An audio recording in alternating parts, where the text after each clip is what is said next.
બનાસકાંઠા ગયો એટલે ત્યાંના બે કોંગ્રેસના મોટા લીડર છે. આપણે ડંગ ખરી ગયો કે મનમાં ક્યારે બે વખત 26માંથી 26 જીત્યા.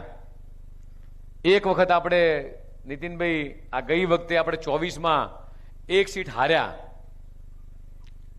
એમના ગઢમાંથી એમની પોતાની વિધાનસભામાંથી એમની વિધાનસભામાં આપણે લીડ લઈ આવ્યા હતા અને આ વખતે એમના પોતાની વિધાનસભામાંથી બધી સીટ આપણે લઈ આવ્યા છીએ.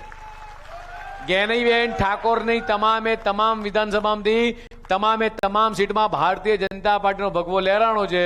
અને વડગામ સીટ નામ આપવાની જરૂર છે. વડગામ સીટમાં ભાજપનો વિજય થયો છે. અને એવી જ રીતે તમારા અહીંના એક કોંગ્રેસમાં એવું કે છે કે હું બાહુબલી છું. મહેસાણાની જનતા બાહુબલી નથી માનતી એમને. કોણ છે એવા કોંગ્રેસના એક નેતા છે, મારે નામ નથી બોલવું ભાઈ, હવે કદાચ ખોટું લાગી જાય, આપણે નથી બોલતા, પણ એમની પોતાની થોળ વિધાનસભામાંથી, થોળ તાલુકા પંચાયતમાંથી, એ જિલ્લા પંચાયતમાંથી એ 40 વર્ષે આપણે હાંચકી લીધી છે, ખેંચી લીધી છે આ ભારતીય જનતા પાર્ટીના કાર્યકર્તાઓએ. આ વિકાસની રાજનીતિ મિત્રો, કોઈ જ્ઞાતિવાદની રાજનીતિ નહીં.